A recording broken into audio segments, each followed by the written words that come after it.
Thanks, Sam. I'm Tyrone with your international news, and there's plenty going on tonight, so let's get started. Here's a look at your world. We begin with news coming out of the West Bank and Gaza Strip. Officials from the former rival groups Fatah and Hamas announced on Wednesday they have reached an agreement to not only form a unity government, but that they would hold parliamentary and presidential elections in as soon as 1 year.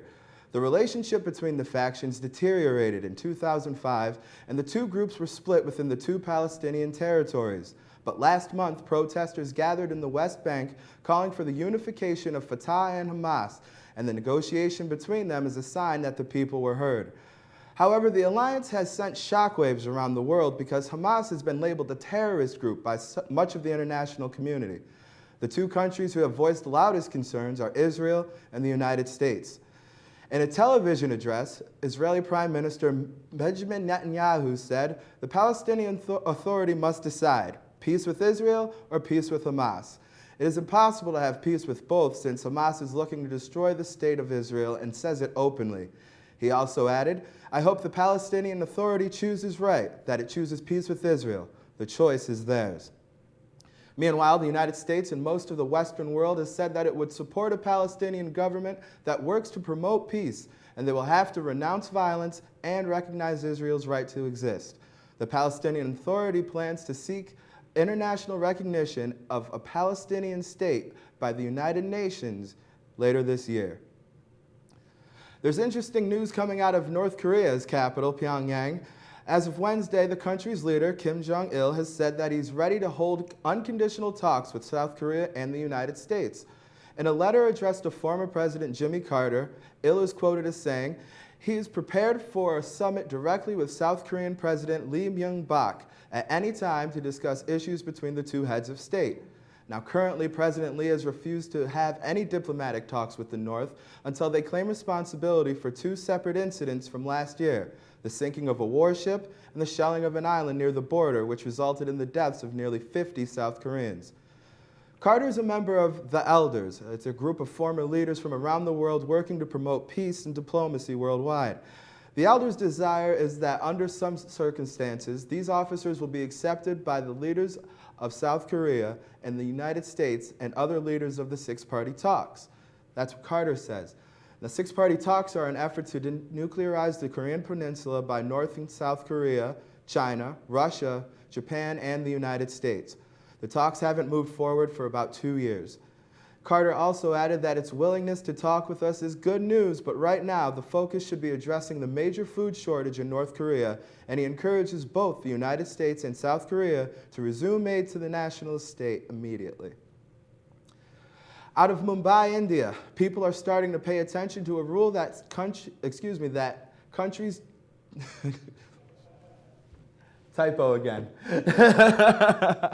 Thought I caught that.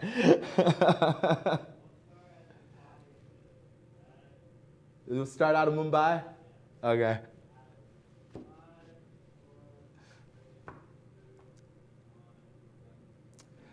And out of Mumbai, India, people are starting to pay attention to a rule that the Department of Information Technology passed last month regarding content on the internet. The rule allows both private citizens and officials alike to demand that internet sites and providers remove any content they deem objectionable from a set list of criteria. One section defines objectionable material as anything that, quote, threatens the unity, integrity, defense, security, or sovereignty of India, friendly relations with foreign states, or public order, end quote. Advocates of free speech argue that having such a rule in place will discourage people from having debates and discussion on the internet in a country where its usage is becoming more and more popular. The Indian government is no stranger to promoting this type of censorship. Just recently, officials in Kochi, India, banned a book that suggests Mahatma Gandhi was bisexual. In 2009, the government banned a popular online webcomic due to its content. And even now, the government is monitoring social networking sites and requires them to take down any posts that may be offensive to ethnic and religious groups. Sunil Abraham, executive director for the Center of Internet and Society, said, "These rules overly favor those who want to clamp down on freedom of expression. Whenever there are limits of freedom of expression, in order for those limits to be considered constitutionally valid, those limits have to be clear, not vague. Many of these rules that seek to place limits are very, very vague. Officials at the Department of Information Technology in India have been unavailable for comment. And finally, tonight we land back stateside in Washington, D.C., where the Obama administration announced Thursday it started sending drones into Mexico to monitor drug trafficking and gang activity that's been an issue for both countries. Reports coming out of the Pentagon say the United States has been sending unarmed drones deep into the Mexican territory to gather information that they could turn over to law enforcement agencies in Mexico. These drones are the same ones that helped Mexican officials find and capture the suspects linked to the death of Jaime Zapata, an American immigration agent who was killed by a Mexican gang back in mid-February of this year. The Mexican Constitution prohibits foreign military and law enforcement from working within its borders, which raises concerns about the legality of the operation. Meanwhile, critics in the United States say that the reliability of the Mexican law enforcement agencies is in question due to the long history of corruption. One Mexican official says they recognize, quote, the value of information sharing and the responsibility shared by both governments in the fight against criminal organizations on both sides of the border. In addition, one American official said all counter-narcotics activities were conducted at the request and direction of the Mexican government.